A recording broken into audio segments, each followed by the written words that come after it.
সেবিকাদের সঙ্গে পালন করলাম। সব নির্বাচিত পঞ্চায়েত, এসএসজি গ্রুপের লোকেরা ও সমবায়ের মহিলা প্রতিনিধিদের নিয়ে মোদিজি নারী শক্তির জন্য যা করেছেন তার ধন্যবাদ দিলাম। পশ্চিমবাংলায় নারী সুরক্ষা তলানিতে, নারী সুরক্ষার প্রয়োজন, এটা প্রার্থনা করলাম। আমরা সাথে সাথে উনি যে লোকসভা বিধানসভায় সংরক্ষণ দিয়েছেন তার জন্য কৃতজ্ঞতা জানালাম। নারী সুরক্ষা নিয়ে কি বলবেন? নারী সুরক্ষা পশ্চিমবঙ্গে নিয়ে ইন্টারনাল সিকিউরিটি পুলিশ রাজ্য সরকারের, যে কাজ যোগীজি, হেমন্ত বিশ্ব শর্মা, চন্দ্রবাবু নাইডুরা করছেন, দিল্লি পুলিশ করছে, সে কাজ এখানকার পুলিশ করে না। আপনি নিজে দেখলেন মালদার চাঁচলে রবীন্দ্রনাথ ঠাকুরের ছবি পড়ালো, তাকে ধরা গেল না ততক্ষণ যতক্ষণ না তৃণমূল সাসপেন্ড করছে। ধর্ষকদের নেত্রীকে মমতা ব্যানার্জি ছাড়া আবার কি? যে সোমনাথ অভয়ার দেহ তাড়াতাড়ি পুড়িয়ে দিল প্রমাণ লোপাট করার জন্য, তাকে পানিহাটির চেয়ারম্যান করে পুরস্কার দিল। যে অনুব্রত মণ্ডল আইসি বোলপুরের মাকে, স্ত্রীকে ধর্ষণ করবে বলে বললেন 5 বার, মমতা ব্যানার্জি তার সিকিউরিটি বাড়িয়ে তাকে পদ দিয়ে তাকে রাজা বানিয়ে দিলেন। তাহলে তো এটার থেকে তো প্রমাণিত হয়। এই যে পাঁশকুড়ার সাম্প্রতিক ঘটনা, জাহির আব্বাসকে তৃণমূলের বড় নেতা, তৃণমূলের বড় ওখানকার হারমাদ নেতা, তার মহিলাদের শ্লীলতাহানি এবং ধর্ষণ করার জন্য স্বাস্থ্যকর্মীদের আলাদা রুম ছিল। ভাবতে পারেন কোন রাজ্যে আমরা বসবাস করি? পরীক্ষা কেন্দ্রে নোয়া পলা শাখা খুলে ঢুকতে হবে, এ কোন রাজ্যে কোনোদিন হয়েছে?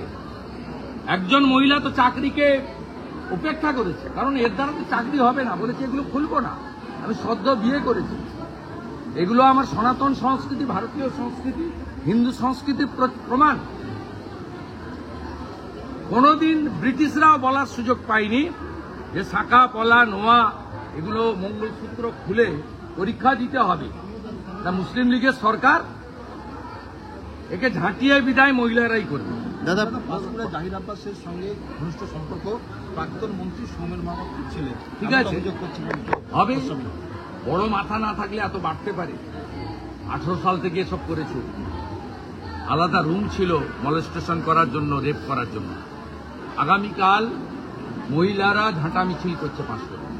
দাদা, নিয়োগ থেকে অ্যাম্বুলেন্স পাওয়া ওই হসপিটালে কি বলবেন? ওই জাহির নিয়োগ থেকে, অর্থাৎ হসপিটালে নিয়োগ থেকে তারপরে হচ্ছে অ্যাম্বুলেন্স দেওয়া, এই প্রসঙ্গে কি বলবেন? মমতা ব্যানার্জির আশীর্বাদ ছিল, তাই হয়েছে। যার ভাতায় পিসির হাত সেই খাবে জেলের ভাত।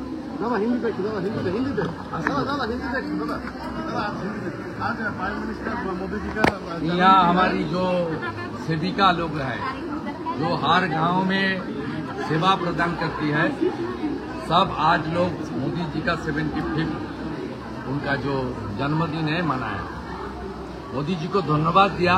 लाखपति दीदी से लोकसभा विधानसभा में संरक्षण नरेंद्र मोदी जी ने दिया।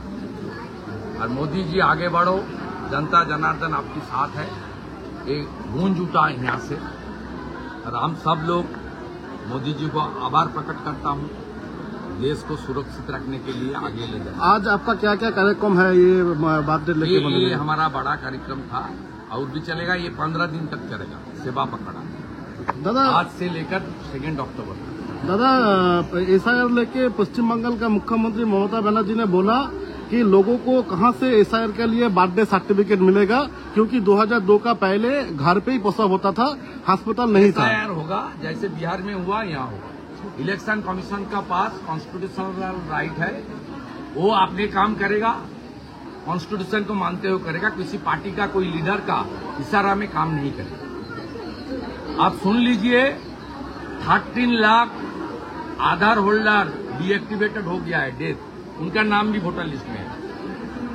1 करोड़ के आसपास death voter, fake voter, double triple empty voter और बांग्लादेश से आया हुआ है मुसलमान रोहिंग्या घुसपैठिया है।